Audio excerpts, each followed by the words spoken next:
essa é a pergunta que eu queria te fazer. Sempre quando eu estou com grandes teólogos, eu pergunto isso. Se eu acredito no dispensacionalismo, ou se eu acredito na outra versão. Se eu sou mais para o lado do calvinismo, ou se eu sou mais para o lado do arminiano. A minha teologia, seja ela qual for, ela vai me levar para o mesmo céu que você? Como é que você vê isso? Boa pergunta. Ou seja, se você é calvinista, eu sou arminiano. Se você acredita na volta visível de Jesus, se você acredita no arrebatamento. A gente discordando em teologias, o céu é o mesmo? Excelente pergunta você me fez. E para respondê-la, se eu tivesse um quadro negro aqui, eu ia desenhar um gráfico para ficar mais didática a resposta. Mas eu vou fazer o gesto com a mão aqui, lembrando que extremismo é um lado da verdade que ficou louco. Tá certo? Então, cuidado. A Bíblia fala que Jesus era homem? Era, mas eu posso enfatizar tanto a humanidade de Jesus que eu nego a divindade dele. A Bíblia fala que Jesus era Deus? Era, mas eu posso enfatizar tanto a divindade de Jesus que eu nego que ele foi um homem, tá certo? Então, lembrando que os extremos são perigosos, vou falar de um primeiro extremo que eu posso te responder. Seria o extremo da relativização da verdade. Eu posso abrir tanto essa questão de não importam as opiniões, todos os caminhos levam a Deus, que eu posso abranger isso até para religiões não cristãs, tá certo? E a Bíblia, ela, de certa forma, ela não abre negociação. A Bíblia não fala, há muitos caminhos que conduzem a Deus. Jesus não falou assim, eu sou um dos caminhos, uma das verdades, uma das vidas. Não.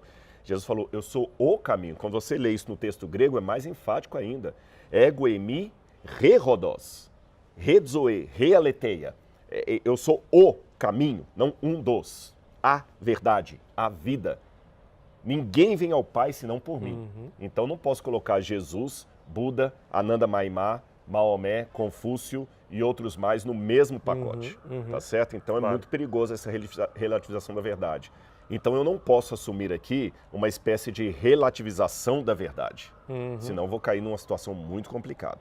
Então, falando em termos de ortodoxia, Jesus encontrou um sujeito que era o extremo oposto do que Jesus acreditava como judeu. Porque ele oferecia sacrifício aos deuses, oferecia sacrifício ao imperador, jurava pelo nome do imperador e ainda ostentava uma águia de opressão que era a águia romana. Era um centurião romano. E quando ele falou, Senhor, meu servo está precisando de uma ajuda lá, não precisa ir lá em casa não, nem sou digno que o Senhor entre em minha morada. Só o fato dele fazer isso significa que ele não era convertido ao judaísmo. Aí Jesus falou o seguinte, puxa vida, alguém lá falou, olha, Senhor, ajuda esse homem porque ele é amigo da gente, ele ajudou a edificar a sinagoga, mas entre ajudar a edificar a sinagoga e curar, Jesus falou o seguinte, eu não encontrei em Israel fé como desse homem. Isso é muito sério. É como se tivesse nós dois aqui agora, Tiago, dois líderes cristãos, pregando na internet, um monte de gente nos seguindo, e Jesus chega aqui, e chega um muçulmano desses que estavam acabando de orar há pouco aqui, o pessoal deve ter ouvido aqueles na oração, Jesus falou o seguinte, tá bom, Tiago, parabéns, Rodrigo, mas olha, que fé desse muçulmano, hein? Imagina Jesus aqui agora, nós temos a oportunidade de fazer um podcast com Jesus, Jesus falou o seguinte, olha, eu não encontrei nem nessa sala aqui uma fé como desse muçulmano que está orando ali. Eu ia ficar morrendo de vergonha, e você também? Sem dúvida. Jesus falou. Outra situação, a mulher cananeia, Ciro-fenícia. Era pagã, ela adorava deuses. Então vocês notam que Jesus quebrou muitas vezes a perna dos ortodoxos demais quando ele elogia a fé de um pagão. E ele fala, eu tenho ovelhas que não são desse aprisco, a mim convém conduzi-las. Mas um dia haverá um só rebanho, um só pastor. Jesus não relativizou a verdade. Ele falou, eu sou o caminho, a verdade e a vida. Mas tem alguns que estão me conhecendo, mas talvez eles estão me conhecendo por um outro nome. Talvez eles ainda não estão me reconhecendo como Jesus por culpa de vocês. Quem dizem os homens que eu sou? Uns falam que sou João Batista, outros falam que sou um profeta. Tá, e vocês? Quem vocês estão falando para eles que eu sou? Tá certo?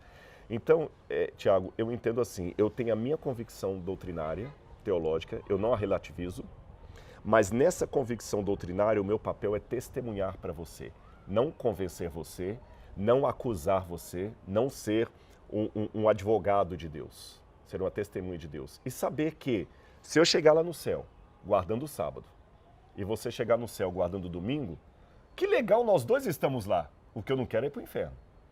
Então, eu não vou deixar de guardar o sábado, porque o outro acha que não deve guardar o sábado, porque senão eu estou indo contra a minha consciência. Mas eu não vou achar que o céu é só para os guardadores do sábado. Você entendeu? Se eu fosse... Agora é sim, eu posso, dentro da teologia, fazer uma observação honesta e ao mesmo tempo respeitosa. Por exemplo, eu tenho dificuldade com a teologia que diz que Deus determina quem vai ser salvo e quem não vai. Calvinismo. Eu acho que isso pode trazer uma consequência meio complicada, mas eu estou questionando aquela teologia, não os que aderem a ela, que são pessoas que merecem o meu respeito. Então, eu acho que é isso que nós devemos ter, essa sensibilidade de ter firmeza naquilo que eu creio e deixar que o céu caiba. Sem diminuir o outro, né? Exatamente. Vou dar um exemplo bíblico agora para fechar de maneira didática. Eu sou judeu, creio na circuncisão, no Shabat, no templo, na vinda do Messias. Mas dentro da minha teologia tem espaço para o centurião, que não crê em nada do que eu creio, para a mulher cananeia, que não crê em nada do que eu tenho, até num demoniado de Gadara, que era também de uma cidade pagã.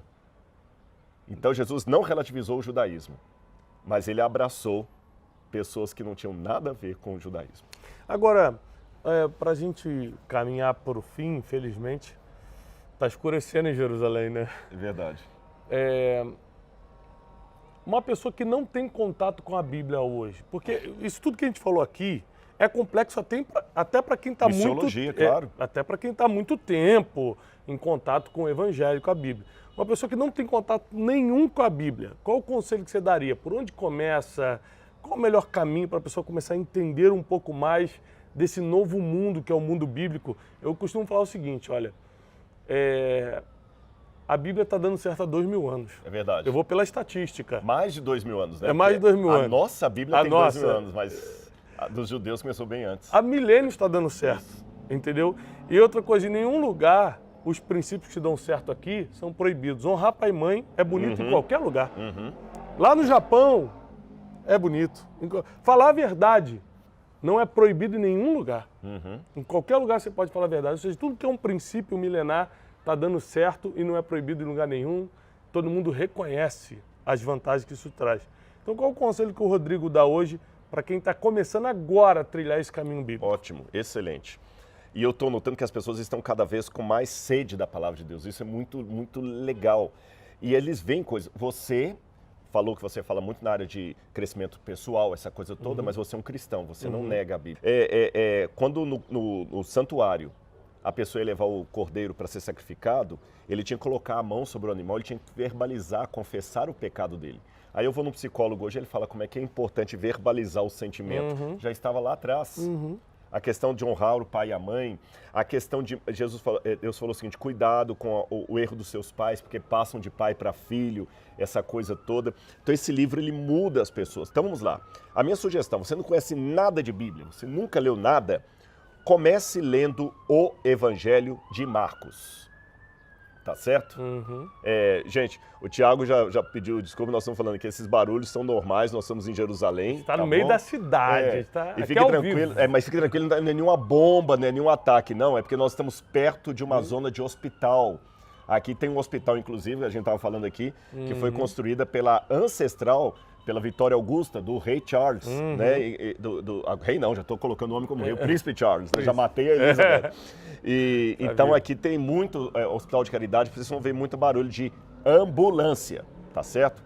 Mas voltando ao que eu estava falando, comece a estudar a Bíblia pelo Evangelho de Marcos, porque Marcos foi o primeiro evangelho a ser escrito. Eu sei que pra gente coloca aqui é Mateus, mas foi Marcos. E Marcos foi escrito com uma linguagem mais infantil. Uma curiosidade que muita gente não sabe, Marcos, na verdade, é de autoria de Pedro. Muita gente fala o seguinte, Pedro podia tanto ter escrito um evangelho, ele escreveu, porque Papias fala o seguinte, Pedro falava, Marcos escrevia. E Marcos escreveu, provavelmente, tendo Pedro como seu mentor. Já falamos de mentoria hoje. Então comece por Marcos, tá bom? Vá lendo o evangelho de Marcos, etc. Depois que você lê Marcos, aí você pode ler João, que que é um pouco mais filosófico. Depois que você lê os evangelhos, você pode começar o Gênesis. Eu até coloquei, Tiago, acho que não tem problema falar o seguinte, eu lancei na internet uma Bíblia, como é que chama? Um planner da Bíblia em linguagem cronológica, e tem muita gente fazendo, tá certo? Você pode começar em linguagem cronológica. Que legal. Você lê o Gênesis, depois você vai para Jó, volta para o Gênesis, você vai ler os Salmos juntos com os profetas, tá certo? Depois eu peço a Laura para deixar o link aí. Você baixa lá o PDF, é fácil e tudo.